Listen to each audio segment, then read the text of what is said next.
nommé ministre, secrétaire général à la présidence de la République, que dis-je, ministre d'État, avec délégation des signatures, Ngongo est déjà chef d'État. Il n'y a plus de doute. Où est Paul Biya? Même si quelques décrets peuvent sortir pour venir juste nous faire démentir ou pour nous endormir à la façon de Bouteflika ou encore Robert Mugabe, Paul Biya aujourd'hui est très fatigué. Et le Cameroun est dirigé actuellement par un homme qui est décidé à faire un coup de force. Vous avez suivi la convocation de Maurice Kamto à la Légion de gendarmerie de Bafoussam. Certains se réjouissent que le régime a abandonné. Il n'a pas abandonné, bien au contraire, il a reculé pour mieux sauter, d'autant plus que Maurice Kamto était à l'étranger. Le fallacieux prétexte trouvé, c'est un larbin qui, comme tout bon traître, sert d'appât pour qu'on puisse attraper Maurice Kamto ou encore Albert Zongan pour essayer d'enlever la tête du MFC avant 2025. On a pu donc constater d'ailleurs que déjà la machine lancée avait déjà programmé la prorogation des mandats des députés. Non seulement cette prorogation sera de 12 mois, mais il y a une autre prorogation qui va arriver. Toujours les mêmes députés, sera encore 6 mois, sans oublier aussi les conseillers municipaux. Bien sûr que Maurice Kamto est encore aujourd'hui en course. Et d'ailleurs, les articles de la Constitution et toutes sortes de parades qu'il peut utiliser ne le disqualifient pas, bien que n'ayant pas les députés à l'Assemblée ou n'ayant pas des conseillers municipaux, qu'importe, ou même au Sénat. Mais ce qui est plus important, c'est que cette procédure qui est engagée est ce qu'on appelle le rouleau compresseur. On va l'épuiser avec les procédures de telle sorte qu'il n'aura même pas le temps de pouvoir faire sa campagne, de pouvoir aller vers des populations, sachant également que dans l'arrière-pays, puisque certainement le régime sait que Maurice Kamto peut être présenté par le parti de Nietzsche, le FCC, ils ont déjà tout engagé pour pouvoir le bloquer ou au moins faire de telle sorte qu'il ne puisse pas avoir la même influence qu'il a aujourd'hui, d'autant plus que le régime qui prétend ne pas avoir des moyens financiers les déploie plutôt pour préparer le coup de force. Et plus exactement, Ferdinand Ngongo. La semaine prochaine, parce que j'ai des photos que je vais d'abord flouter, je vous présenterai, eh bien, les hommes du BIR qui ont été maintenant mis sur pied par Eran Moïse à la demande de Ngongo. Ils sont en train de s'entraîner. Première chose, quand je vous présenterai les images, je ne peux pas vous les présenter tout de suite parce que certains soldats et aussi les officiers qui font partie de ce camp risquent d'être immédiatement identifiés et même ceux qui ne sont pas en collaboration avec mes services de renseignement risquent de périr. On risque de les tuer. Mais sur les photos, il faut savoir que depuis un certain temps, il y a des élites ou alors il y a des unités du BIR qui sont déjà convaincus par leur chef qu'il faut se préparer pour le coup d'État. Même si l'élection aura lieu, il y aura un coup d'État. Et le plan, c'est quoi? C'est qu'effectivement, si jamais l'opposition réussit à faire de bons résultats, eh bien, ce ne sera jamais reconnu. On va les arrêter, mais pas que. Les gens du BIR vont entrer dans les grandes villes, juste avant l'élection. Et ces gens du BIR n'auront pas les tenues militaires. Les tenues spéciales ont été commandées. Et ces tenues spéciales sont noires, comme des tenues de combat de certains policiers. La procédure dans les entraînements et les vidéos que j'ai, c'est donc qu'ils doivent infiltrer les grandes villes. Et les populations vont croire que c'est la police. Or, ce sont les éléments de Ngongo qui vont envahir toutes les grandes villes du Cameroun. Je vous le dis déjà, tout le monde le sait, ce n'est pas une information, c'est juste une répétition que Ellen Moïse est l'ami intime de Ferdinand Ngongo. Sachez donc, et je vous le dis, et je vous présenterai quelques photos, mais je n'ai pas eu le temps de les flotter, où vous allez voir ces gens à l'œuvre. Je vais peut-être ne pas montrer les vidéos, mais les photos de ces gens du BIR. Un travail conséquent est en train d'être fait. À la manière de Robert Mugabe qui a été écarté, aujourd'hui, Ferdinand Ngongo a presque tout en main pour écarter Paul Biya. La police est en fait ses mains. Il faut savoir que c'est lui qui a fait nommer le secrétaire général à la police. Mbagandele ne sert plus à rien. Celui qui est donc là, c'est Dominique Baya. Et quand vous entrez chez lui, dès le parloir, avant les deux garages, parce que je vais vous décrire le chez lui, et les réunions qui se font chez lui, vous allez voir, ce n'est pas la photo de Biya. C'est la photo de Ngongo. Quand vous arrivez maintenant au niveau de la gendarmerie, vous allez vous rendre compte que non seulement c'est lui qui a mis le cerf dans sa poche, mais également le commandant de la Légion. C'est son bon élément. Il est là. Pour lui. Lorsque vous constatez donc que la plupart des entreprises stratégiques, il a déjà tout cadenassé. Et il a de l'argent à revendre. Des milliards et des milliards. La plupart des officiers du BIR sont prêts à lui faire allégeance.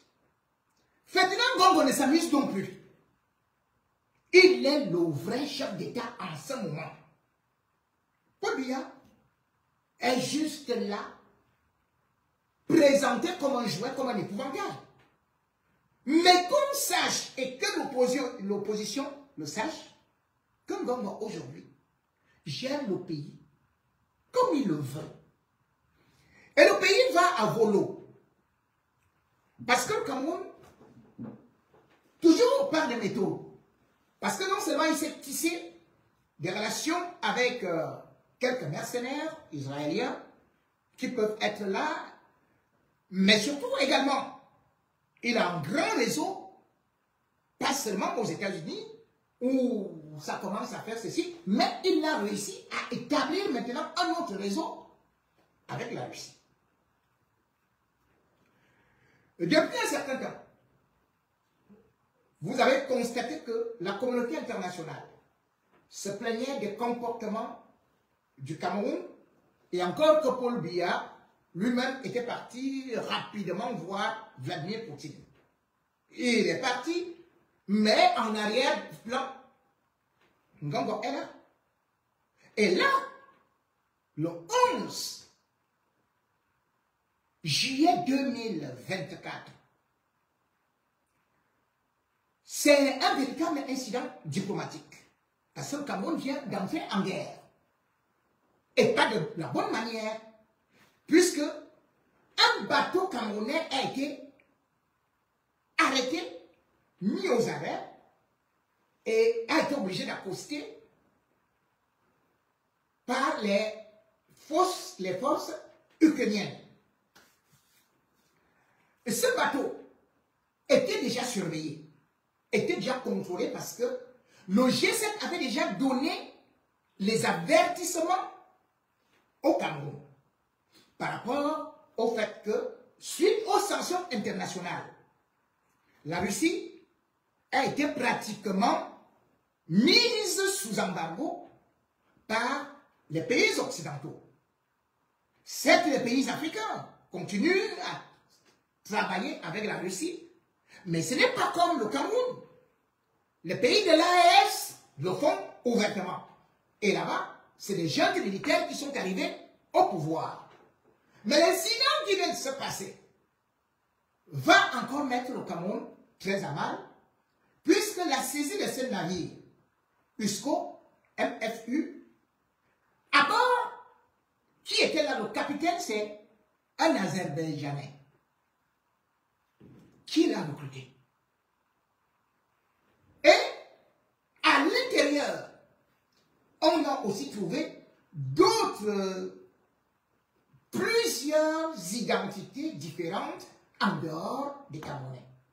Des gens qu'on soupçonne donc d'être des mercenaires. Ce navire est accusé de transporter des céréales qui viennent de la Crimée. Et bien sûr que la Crimée, quand on dit Crimée, cela veut tout simplement dire que la Crimée, elle a été annexée par la Russie. Cela veut dire que ça vient de la Russie. On avait déjà vu le problème des céréales.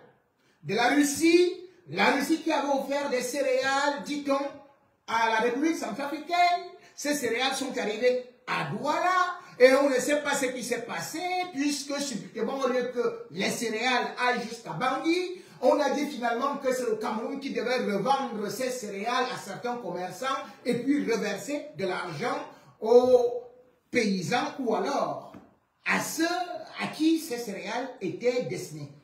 C'est acrobatie. Les Occidentaux avaient vu ça comme un jeu, une jonglerie du régime de Yaoundé.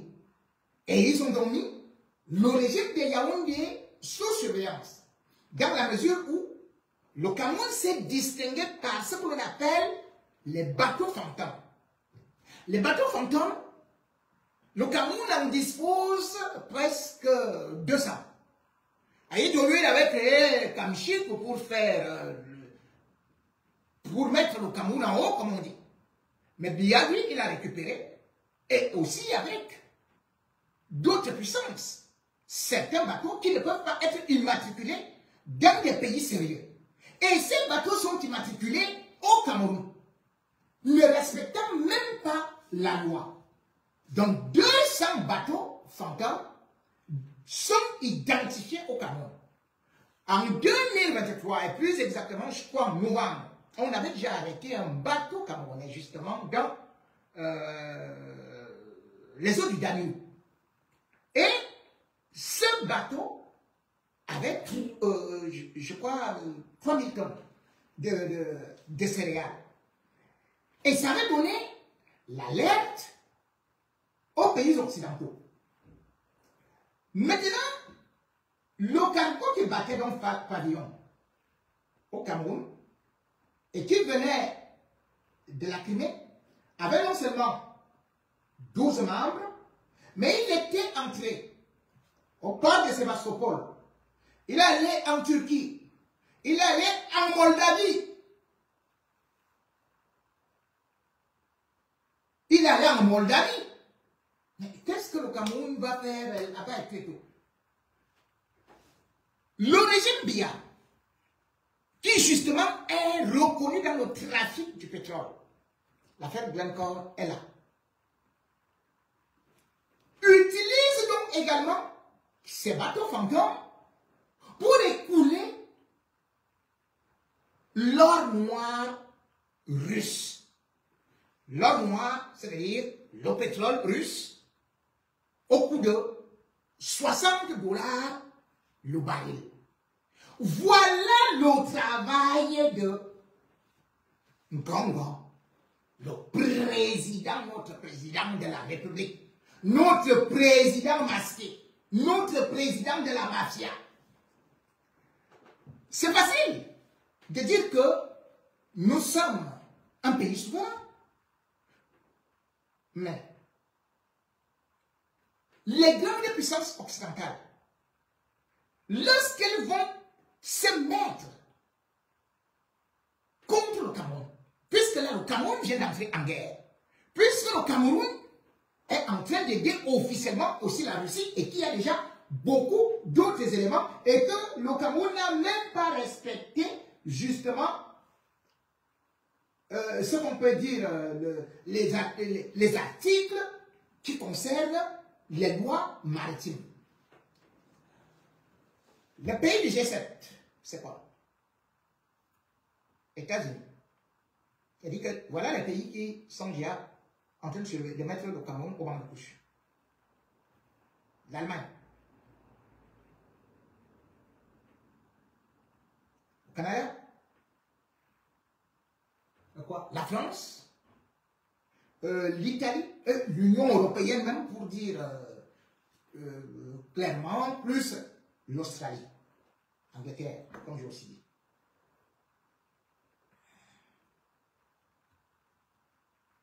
Et même le Japon. Or, le 14 mars 2024, le haut commissaire des Nations Unies avait déjà vu une galère d'idées et lui avait dit le danger que courait le Cameroun et le jeu dangereux auquel se livraient les autorités camerounaises avec cette affaire des bateaux fantômes. Alors, Ngali Bibé avait rassuré au commissaire du Royaume-Uni, je crois que c'était Barry Lowell, que oui, on a suivi les préoccupations de l'Organisation mondiale maritime internationale, l'OMI. On a suivi, on va respecter, on ne va plus matriculer, on va mettre nos bateaux de côté, ils ne vont plus battre pavillon. Mais aujourd'hui, ils sont en train de dresser le bloc occidental contre nous. Et ils ont de l'argent. Ils ont ceci. Si le Cameroun se met sous embargo, si le Cameroun est mis sous embargo, mais ce sera chaud. On va manger quoi? Vous allez manger quoi? Vous allez faire comment?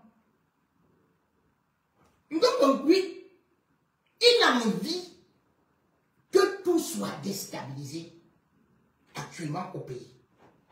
Et quand vous regardez justement aussi la guerre au Mozambique, c'est toujours lui qui est derrière. Mais sauf qu'il oublie. Maintenant, autre chose, c'est que derrière, il y a l'autre plan qui vient aussi d'activer un autre plan de déstabilisation. Celui-là qui l'a mis en prison, c'est-à-dire le clan Amugoubelinga. Amugoubelinga, en prison, lui, il est donc devenu maintenant le chef des Ambazoniens.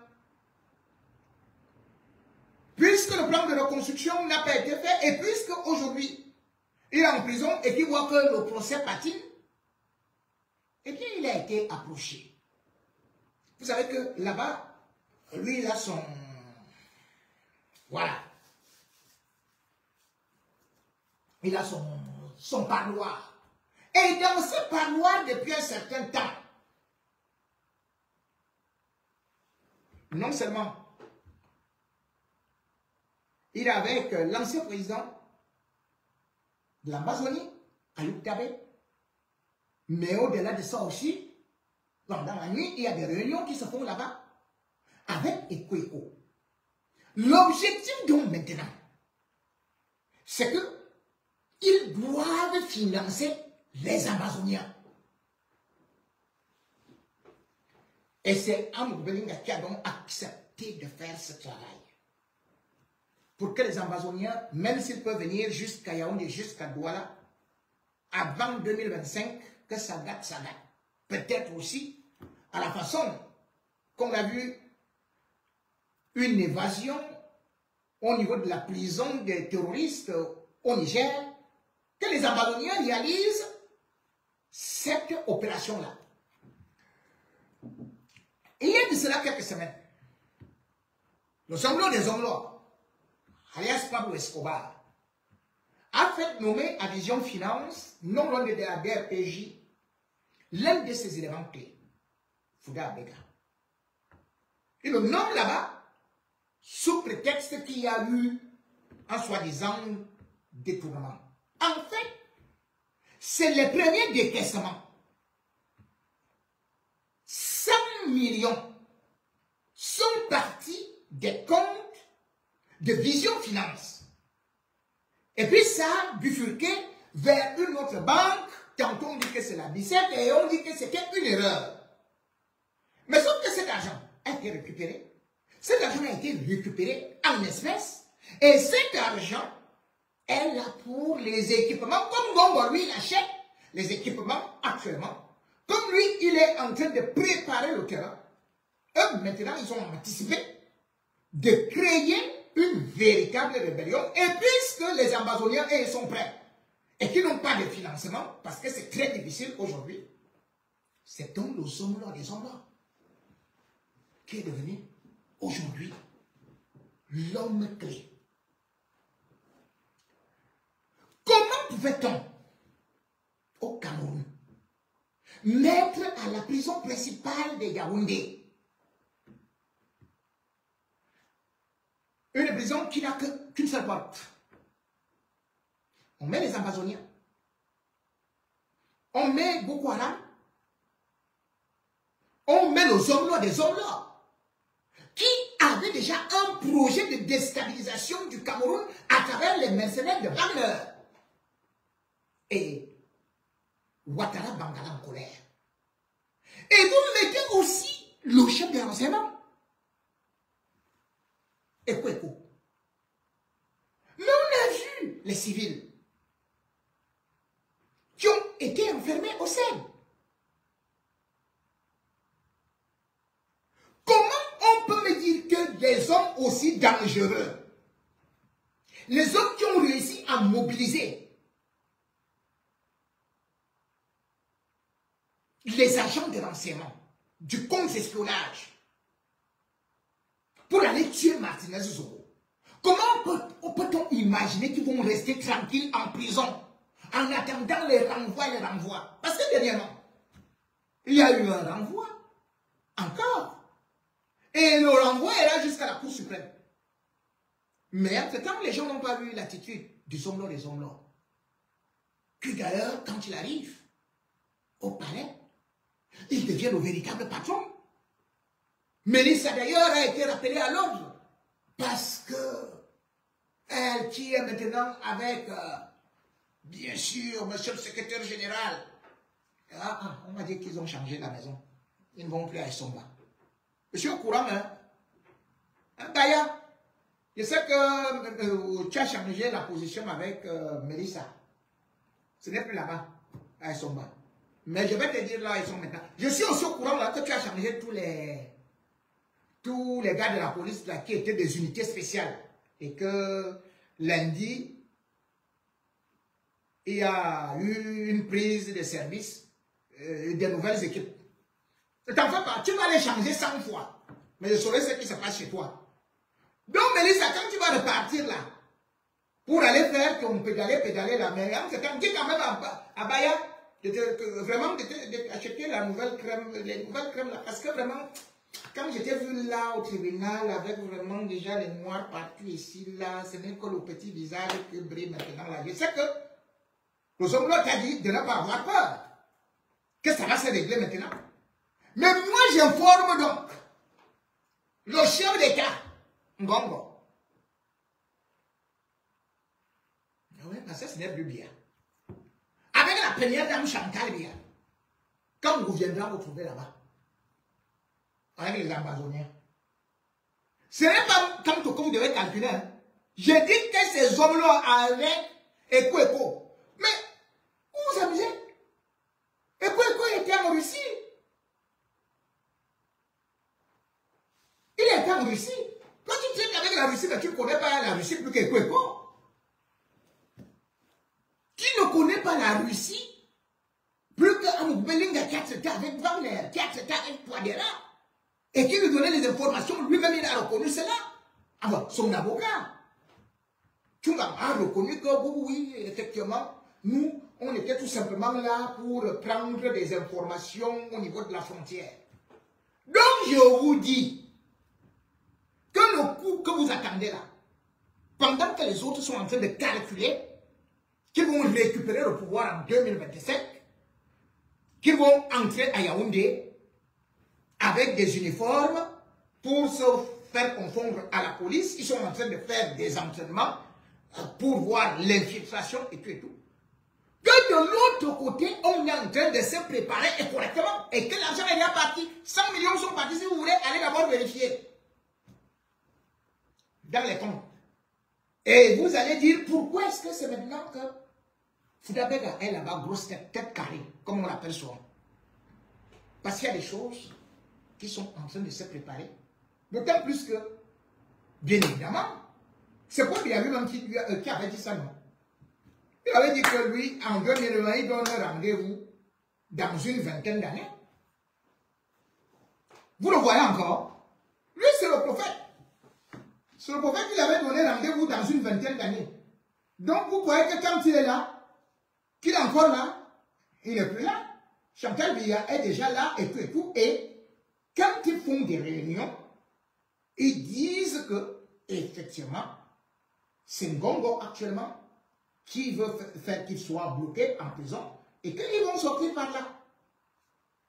Et ils vont réussir leur coup. Ne vous en faites pas. Ils vont réussir leur coup. Ah, ça c'était qui? Ça c'était Paul Biya. Ah, je ne sais pas. Ah, ça c'est Paul Biya, je crois. Qu'est-ce qu'il avait même dit là? Voilà. Paul Biya, parle un peu. Est-ce que tu as encore avec lui? Ou que tu suives ce que je suis en train de te dire là? Parce que moi, je te donne toujours les A1. Même quand j'étais au pays là, toi-même tu écoutais Koufran. Donc dis-moi un peu. Si tu as écouté, mais ou alors si tu vas... Des rencontres dans la banlieue. Qu'est-ce qu'il dit là? De nouveaux projets. En tout cas, je les félicite pour la confiance qu'ils nous ont faite en investissant chez nous. Hein? Le pays est par ailleurs stable. Le pays est stable. Hein? C'est rare aujourd'hui de trouver un gouvernement qui dure 30 ans.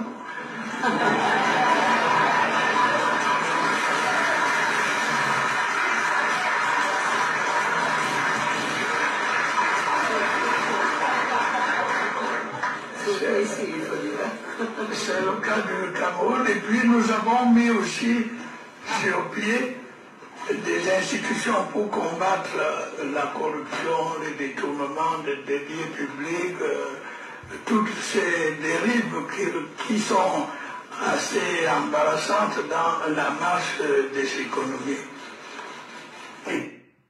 Bon, ça c'est ce que tu as dit. Mais je vais te dire que c'est fini parce que par rapport à ce qui est en train de se préparer, 2025, même comme tu...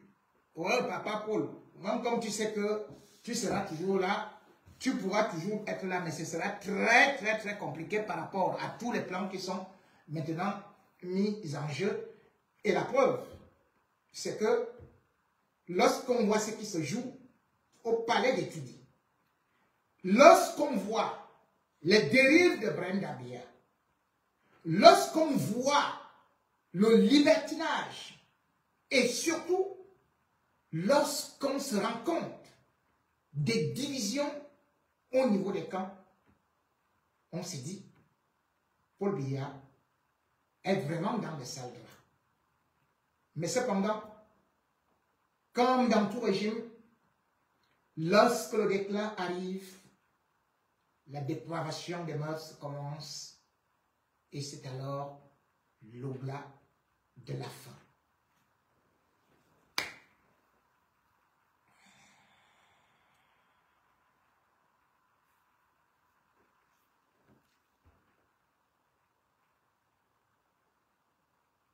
L'oblat de la fin, c'est aussi ce que certains disent souvent, la fin du monde, lorsque vous voyez que vous ne pouvez plus tenir vos enfants, votre épouse et tout l'entourage autour de vous. C'est la situation actuellement au niveau du palais des Toudi, où depuis l'affaire de la sextape, du coming out de Brenda Biya, Paul Biya n'a toujours pas pris la parole. Paul Biya n'a toujours pas pris de décision. Brenda Biya n'a pas été rappelé en consultation à Yaoundé alors qu'on sait que lorsque Biya était Biya, cela ne se serait jamais passé. Il aurait déjà tapé le poing sur la table. Mais ce qui nous gêne encore plus, c'est que ceux-là qui sont de la famille de Biya, ceux-là qui ont souvent voulu donner des leçons aux autres, se taisent depuis fort longtemps. Ne donnent plus de grandes leçons. Je vais vous parler ainsi d'une nièce de Paul Biya, Cathy Meba. Si aujourd'hui on parle de Brenda Biya, Cathy Meba s'est souvent présentée comme étant sa grande sœur. Qu'est-ce qu'elle a donc pu faire pour elle? Et pourtant, chaque fois qu'il y a eu une dérive sur les réseaux sociaux, elle est venue s'ériger en donneuse de leçons, en apôtre de la morale. Mais Cathy Meba, fille du petit frère de Paul Biya, ne fait plus du blabla. Bien au contraire. Et il y aura une certaine solidarité qui va s'exprimer. C'est juste une petite crise, il faut pardonner. Pourtant, tout le monde savait que Brenda le faisait. Et cette famille, ou alors toute la famille de Biya, doit donner des comptes, doit rendre compte au peuple camerounais. Vous vous souvenez quand tu as vu l'affaire Mata Camus qui avait aussi balancé une vidéo d'une fille, Malika, sur les réseaux sociaux. Les premières personnes qui sortaient, c'était la famille présidentielle. Et particulièrement, Cathy Meba. Cathy Meba avait pris le rôle de cette femme qui doit protéger la morale, doit protéger l'image, de la femme, doit protéger les bonnes mœurs, doit protéger la loi du Cameroun. Au point où elle avait mis la pression pour l'arrestation de Camus Mine. Pas plus tard que l'affaire est débordée. Hervé Bobda, lui aussi était présenté dans les réseaux sociaux comme un prédateur. Mais la sortie de Kati Meba, c'était que non seulement il avait sali l'image du Cameroun, le Cameroun était devenu la risée du monde entier, même comme jusqu'à présent, rien n'est démontré, puisque les témoignages de plus en plus se sont évaporés, malgré le fait que Hervé Bobda soit toujours gardé en prison. Et d'ailleurs, les vidéos, on n'avait pas vu trop de vidéos de la nudité, ou de sa nudité, sauf peut-être le jour de son arrestation, où ce n'est pas de sa faute, il a été filmé, il était en caleçon. Kati Baba était sorti pour nous dire que elle a appelé le gouverneur du littoral, qu'elle ne lâchera pas tel ou tel. Ça, on avait applaudi.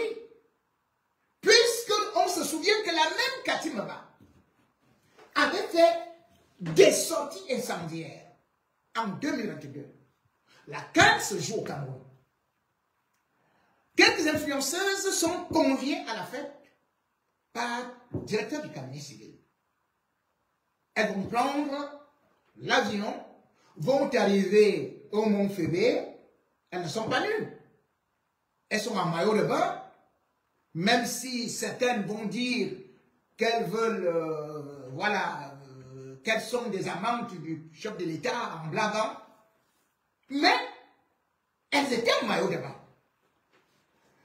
Kati Meba était sortie pour dire que stop à la République de la dépravation, à la République des prostituées, on doit respecter l'image du Cameroun.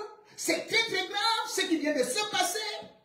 Elle qui est bien sûr élue du Sud, c'est elle qui était la star. C'est elle qui donnait toutes les grandes leçons en disant que ces femmes-là doivent immédiatement, ces ordures, ces Volvo, ces Chiamapoya doivent rentrer en Europe. Et ceci fut fait. On avait mis les 3 influenceuses dans l'avion. Elles furent raillées. On eut jeté toutes sortes d'opprobre sur elles. Et peut-être avec raison. Mais une chose est sûre, c'est que même si leur langage était un peu vulgaire, elles n'avaient pas fait de six-step. Elle n'avait pas présenté, elle n'avait pas fait la promotion de l'homosexualité. Or voilà Brenda. Brenda, qui, ma foi, déjà au Hilton, dans un grand hôtel ici, dans un grand palace, lorsqu'elle a été poursuivie par Calibri et les gars de la base, qu'on lui a demandé de libérer l'hôtel parce que c'est l'argent du contribuable camerounais. Je me souviens que c'est le frère de Kati Meba qui avait fait une sortie pour prendre sa défense et pour insulter ceux-là qu'on considérait comme les ratés de la vie, comme ceci et cela, parce que la famille présidentielle sait se respecter. Il faut respecter Brenda Biya. C'est une femme digne de son nom. C'est un cadre de l'administration. Et si jamais on va toucher à un seul de ses cheveux, vous allez voir ce que vous allez voir. La famille présidentielle a toujours respecté toutes les lois de la planète Terre. Patati, patati, patata. Mais bon, voilà. Depuis le scandale, la famille présidentielle qui défendait Brenda, qui a éduqué Brenda, Kati Meba ne parle plus.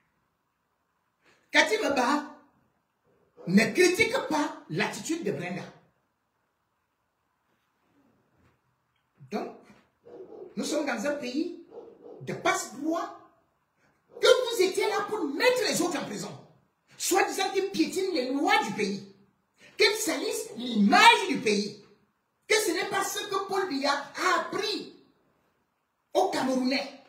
Que c'est un homme qui a toujours su respecter, qui a bien éduqué ses enfants. C'est ce que vous nous avez dit. Mais Brenda, elle est venue dans un pays où on condamne l'homosexualité. C'est affiché. A assumé. Là, elle n'a pas sali l'image du pays. N'est-ce pas, Cathy? Et pourquoi? Parce que c'est une solidarité familiale. Dis-moi que je fais quand je te dirai que tu es.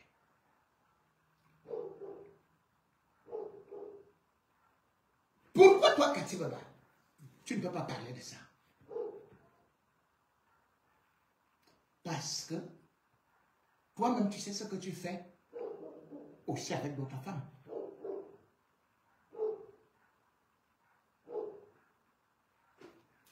Qui est ton meilleur ami au Cameroun?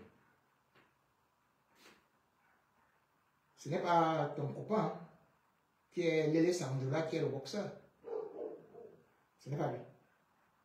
Mais c'est lui que tu te pavanes avec lui. C'est parfait. Parfait. Mbakou, comment vous vous êtes connus?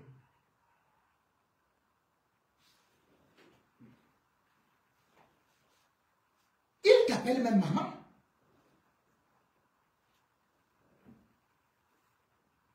Petit rappel. Parfait Mbapou est ce garçon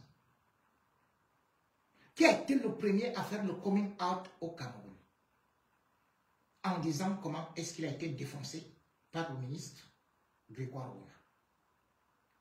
Il était donc le premier à nous décrire que c'est le recto verso qui avait fait qu'il soit handicapé. Il était passé même, pas seulement dans la presse écrite, mais il est venu faire d'autres témoignages à Sky One. Ce qu'il disait faisait peur. Edem Bakou est celui-là qui nous avait dit qu'à l'ENAM, le directeur qui était là-bas, que lui-même il partait, boum boum, tim tim, avec eux, et qu'on lui donnait de l'argent pour faire ce travail.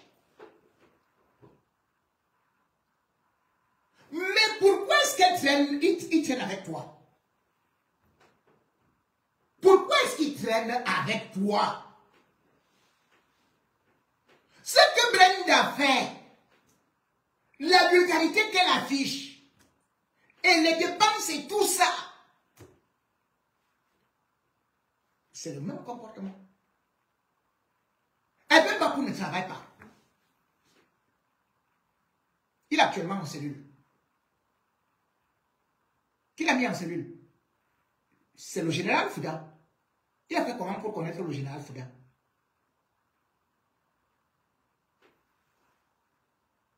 Il a fait comment pour avoir la Prado 2015 grise? Il a fait comment pour avoir la Mercedes ML Fomatique noire? Il a fait comment pour avoir l'appartement là? Qui le loge? Qui lui a donné ça? Ce n'est pas vos réseaux.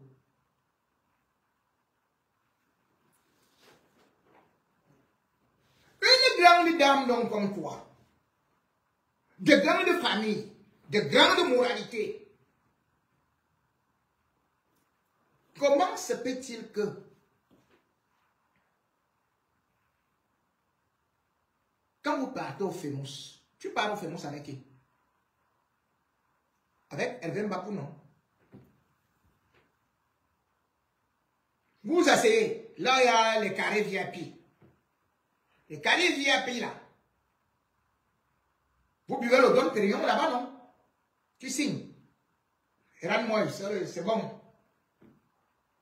Mais l'affaire qu'on dit là, que les petites bio là, de Bastos et de partout à Yaoundé, est-ce que tu peux nous donner les explications sur ça? Les filles bio. Hein, les petits gibiers bio là.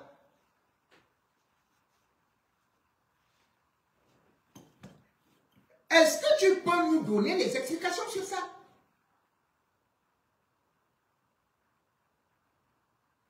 Mais quelqu'un n'est pas de ta famille, n'a pas fait tes classes, mais c'est lui qui se balade avec tout, même en boîte. Dans toutes les boîtes, vous quittez le famous, vous arrivez dans, comment on appelle souvent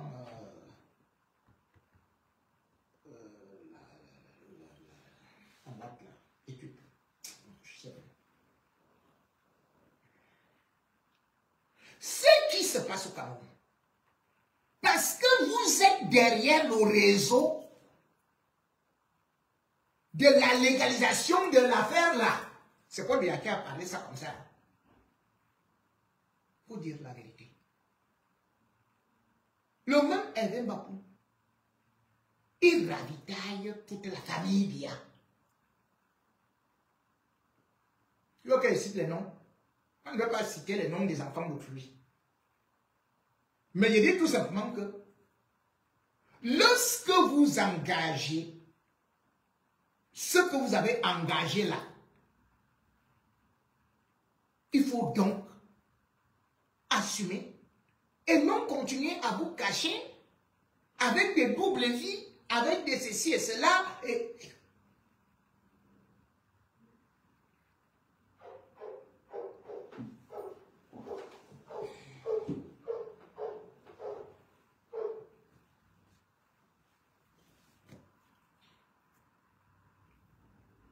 je ne voudrais pas parler de tout ce qui se passe souvent au Yaoba. Je ne voudrais pas passer de tout ce qui se passe à gauche et à droite.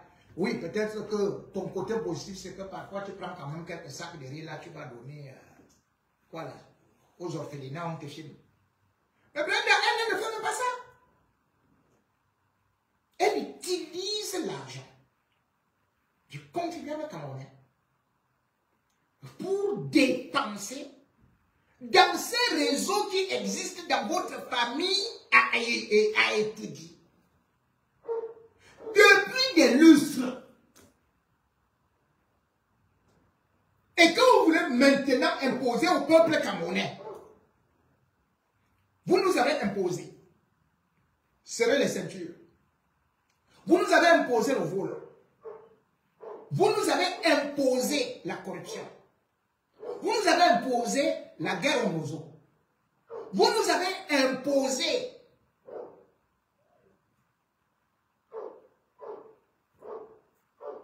les crimes rituels.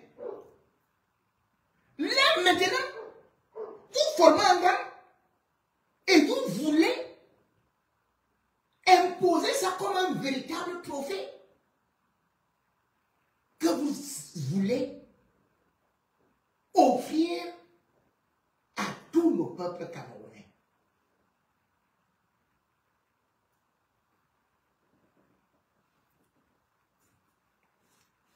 Je n'ai pas là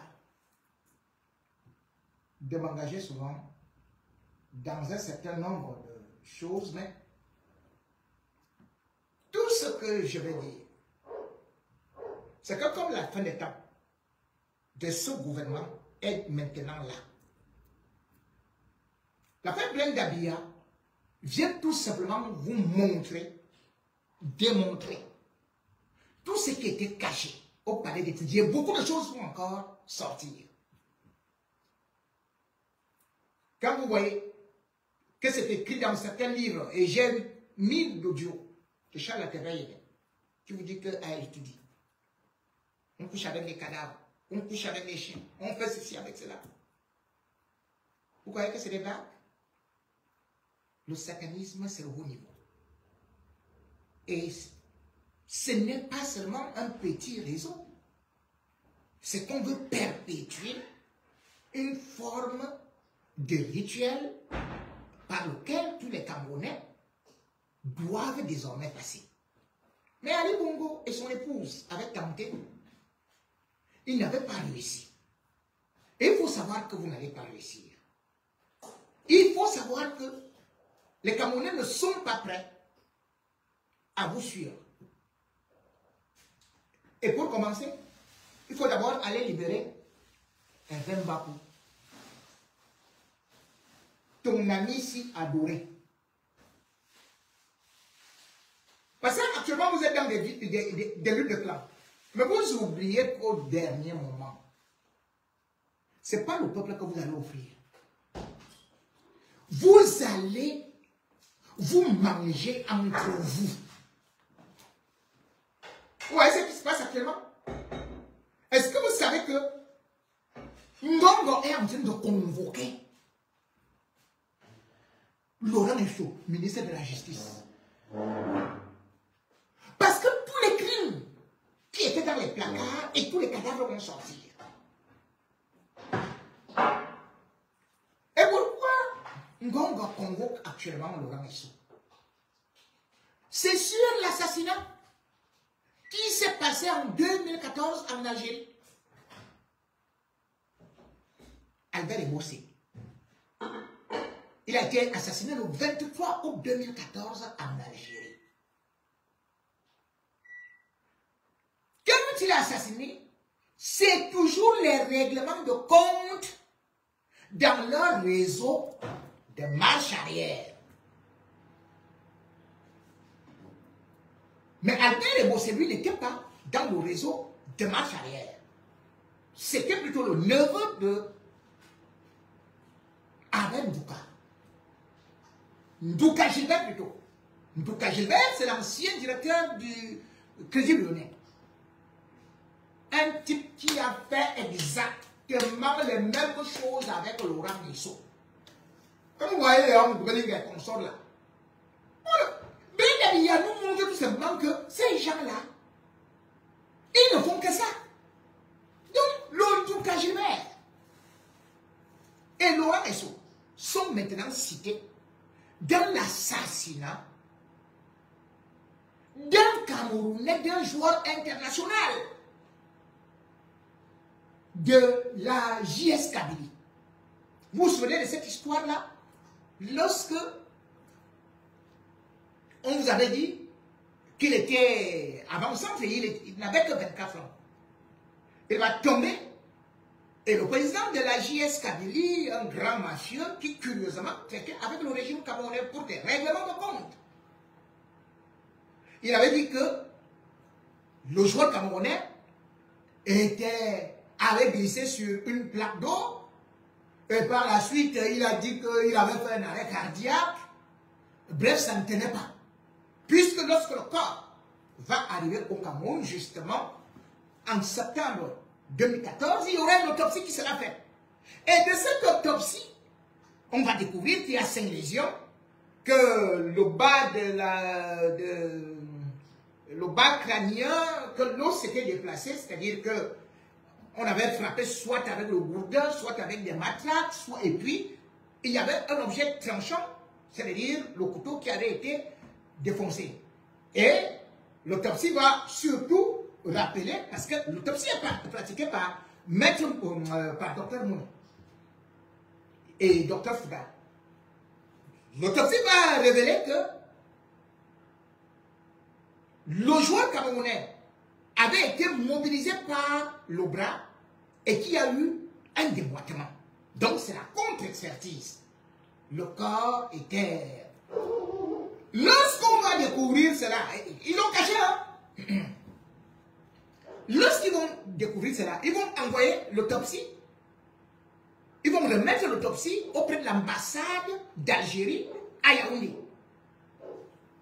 Quand l'autopsie arrive, alors que le ministre des Sports algérien et le président, justement, étaient en train de raconter au monde entier, oh, il n'est pas mort d'agression, il était tout simplement tombé, et non, il ne faut pas... Et le ministre des Sports, c'était Mohamed Kami. Voilà. Pour donc faire taire l'affaire, puisque l'affaire prend une grande envergure, les journaux du monde entier veulent connaître la vérité. Mais en ce temps, le frère de Bossé, qui est le frère de, qui est le batteur de Petit Pays, Boudongo, à Paris. Il va récupérer le corps, c'est lui qui était parti avec le corps à Douala.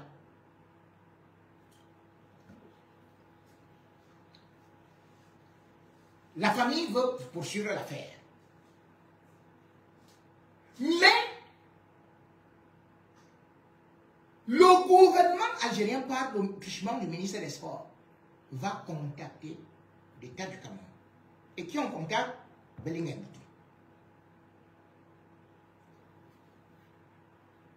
Pour que l'affaire disparaisse.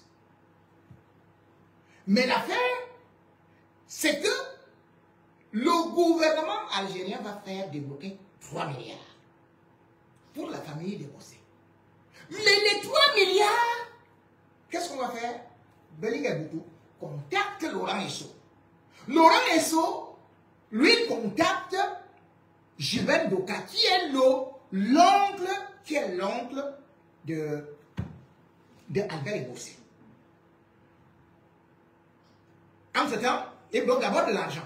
C'est quand le père d'Albert Ebossé va recevoir seulement 100 millions pour les obsèques parce que la JS Kabylie avait aussi débloqué 500 millions, mais finalement le gouvernement, ils vont d'abord aussi détourner 400 millions, là ils vont seulement lui remettre 100 millions. Albert Ebossé avait encore 2 ans de contrat. Il était payé à 13 millions par mois. Donc, normalement, la JS Kabylie devait aussi payer tout ça.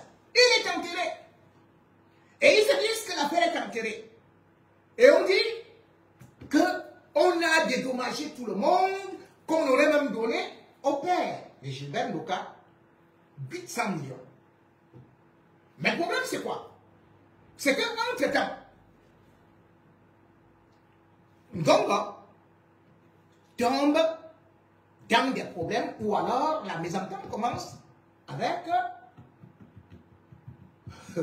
Laurent Esso.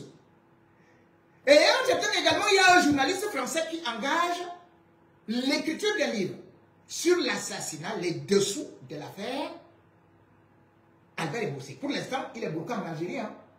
On a d'ailleurs confisqué son passeport. L'affaire renaît donc. Quand l'affaire renaît, on dit, mais tous ces témoignages-là viennent du Cameroun. L'ambassadeur du Cameroun, donc, en Algérie, tout de suite, il y a des répercussions sur lui. La preuve, c'est qu'on a bien, je crois, cassé sa voiture 2 ou 3 fois.